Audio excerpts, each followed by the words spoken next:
सरसों के खेत में कहीं जा रहा था तो सोचा कि मस्ती की जाए और दूर से देखने में सरसों के खेत तो सुंदर लगते ही हैं। पीले रंग बसंत पंचमी की आहट भी है। तो सोचा कि बहुत ज़माने से फेसबुक लाइव नहीं किया है तो सरसों के खेत से करो, लेकिन अब खेत में आ ही गए हैं और पत्रकार हैं तो कुछ आदत भी है। तो हमने सर्च किया कि सरकार ने न्यूनतम समर्थन मूल्य कितना घोषित किया है। तो जो PIB की प्रेस रिलीज़ है उसमें बताता है कि 100% शायद जो लागत मूल्य है उससे ज़्यादा मतलब फ़ायदा है, इस तरह से दाम तय किए गए हैं। किसानों का क्या पक्ष है ये तो मुझे मालूम नहीं है, लेकिन जो सरकारी रेट है 5400 के करीब या 5000 से ऊपर ही है। अभी तुरंत एग्जैक्ट डेटा मुझे याद नहीं है। और उसमें बताया गया है कि जो लागत मूल्य है वो 2600-2700 के करीब है। तो एक तरह से ये तो किसान की मेहनत और उसकी कमाई का है।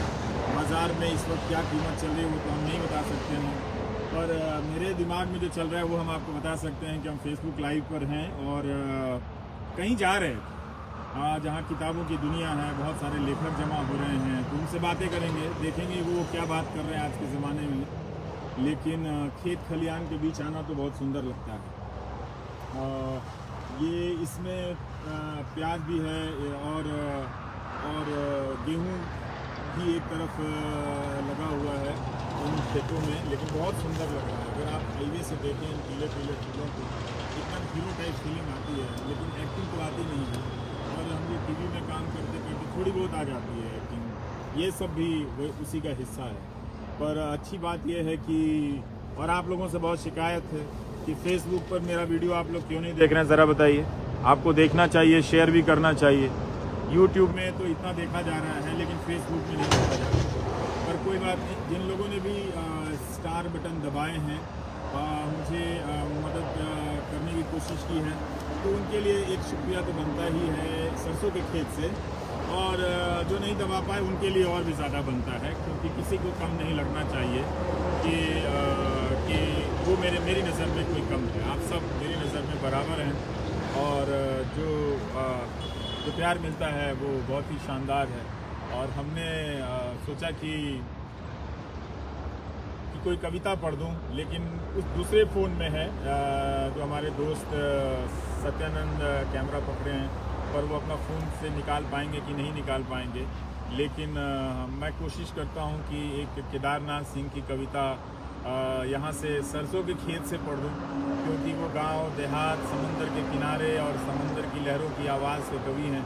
उनकी कविता में बहुत कुछ है, कुदाल भी है, नमक भी है, गांव का घर भी है, कबूतर भी है। और हम सब जो अब गांव को ही अब तो शहर बना दिया गया है, तो बहुत जल्द एक ऐसा मौका आने वाला है कि जब गांव में रहने वाले लोग अपने गांव को मिस किया करेंगे, उससे याद किया करेंगे। अभी तो हो ये रहा है कि हम बॉम्बे चले जा रहे हैं और दिल्ली चले जा रहे हैं, तो वहाँ से हम क्या करते हैं कि एक तरह से याद करते हैं गाँव को, गाँव की बातों को। लेकिन अब जिस तरह से गाँव का शहरीकरण हो रहा है, देखिए गांव में पानी की निकासी की कोई सुविधा नहीं है। जल्दी ही आप ऐसी स्थिति देखने वाले हैं कि गांव में नाले का पानी जमा होगा। गांव में आप देखेंगे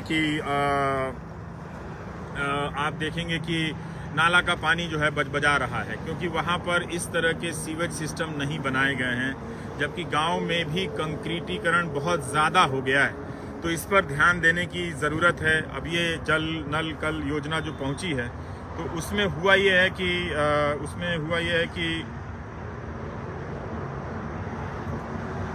पानी के निकासी की कोई सुविधा नहीं है। पानी तो चाहिए पीने के लिए, अब वहाँ से पानी लीक कर रहा है, लेकिन कहाँ जाए कहाँ नहीं जाए इसकी कोई व्यवस्था नहीं।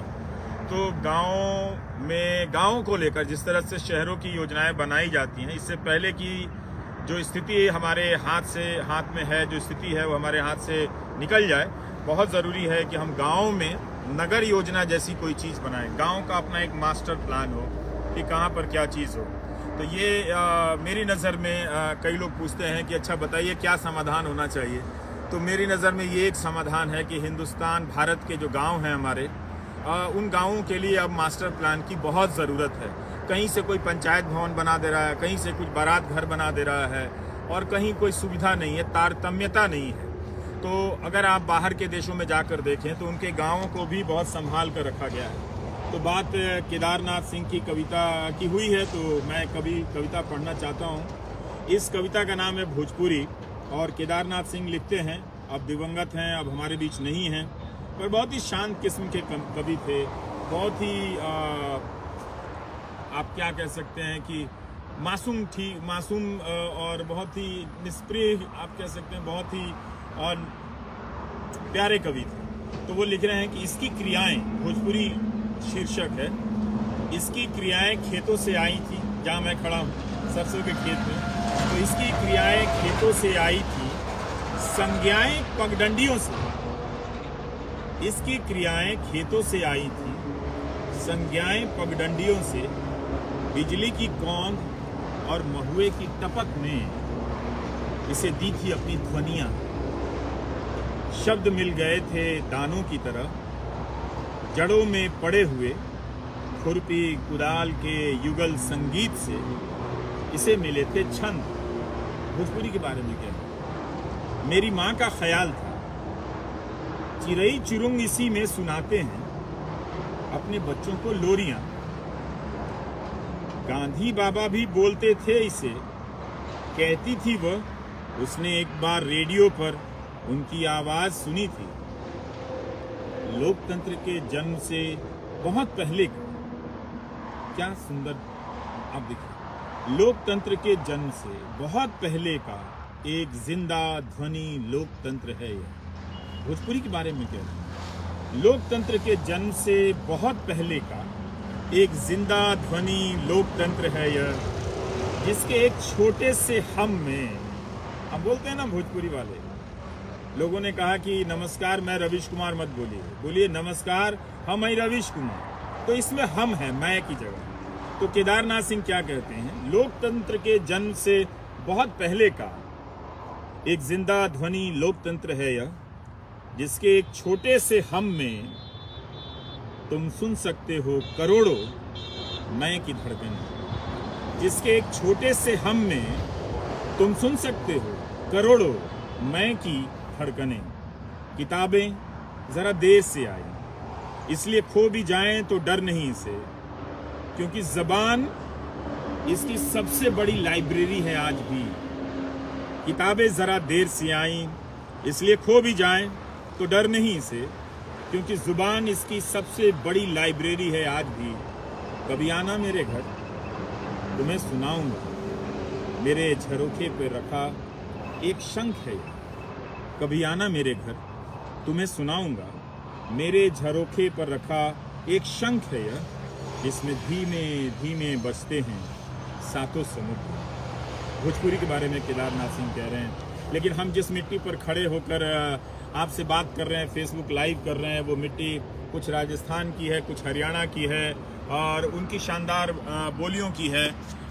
तो वहाँ से हम आपके बीच सरसों के खेत से लाइव कर रहे हैं। बहुत मस्ती आ रही है, और सोच रहे हैं कि दौड़ जाएं। हाथ में लटाई और पतंग का इंतजाम होता तो दौड़ के पतंग भी उड़ा ही लेते। सोचते कि ये जीवन भी जी लो, और जा सिमरन जा अपनी ज़िंदगी जी ले, सेठ तो अपना काम करता ही रहेगा, तू तो कम से कम सांसें ले ले। तो बहुत बहुत शुक्रिया आप सभी का फेसबुक लाइव के लिए। बहुत दिनों से किया नहीं था, कोशिश करूँगा किसी तरह से कुछ उटपटांग करता रहूँ, अटर पटर चटर मटर गटर बटर करता रहूँ। नमस्कार।